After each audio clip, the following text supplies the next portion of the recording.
মনোরঞ্জন হাজরা এনআইএর হাতে গ্রেপ্তার হয়েছে।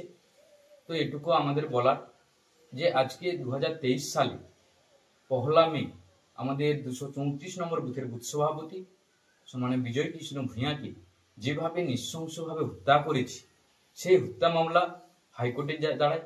সেই হাইকোর্ট থেকে এনআইএ তদন্ত দেয়।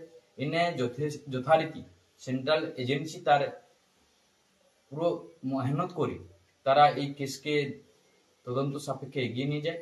যথারীতি কয়েকজনকে আগে অ্যারেস্ট করেছি এবং আগামীকাল মনোরঞ্জন হাজরা যে এই কেসের মূল আসামি তাকেও অ্যারেস্ট করেছি। আমরা এটুকু জানি যে আইনি দ্বারা তাকে যাতে সাজা হয় এবং বিজয়বাবু যাতে যথারীতি তার খুনিদেরকে শাস্তি দিতে পারে, এটুকু আমাদের পক্ষ থেকে আবেদন ছিল। এনআইএ যথারীতি তার কাজ করে দেখাচ্ছে। তারা বহু মানুষ যারা এই খুনের সঙ্গে যুক্ত ছিল তারা এখনো অবাধভাবে চারদিকে ঘোরাফেরা করছে। তো আমাদের এটুকু এনআইএর কাছে দাবি যাতে সবাইকে অ্যারেস্ট করে বিচার প্রক্রিয়া শুরু করে যাতে এই দোষীদের যারা অরিজিনাল এই খুনের সঙ্গে যুক্ত তাদের যাতে সাজা হয়, এটুকু আমরা আশাবাদী আছি।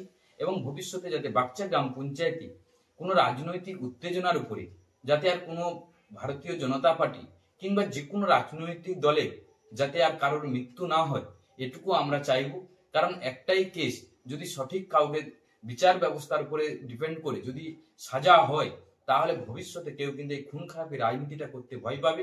তাই আমি সবাইকে এটুকু অনুরোধ করব, যেমন যে যার রাজনীতি দল তার রাজনীতি করুক, রাজনীতির প্রতিহিংসার বলি যেন কেউ না হয়, এটুকু আমার পক্ষ থেকে যেমন নিবেদন।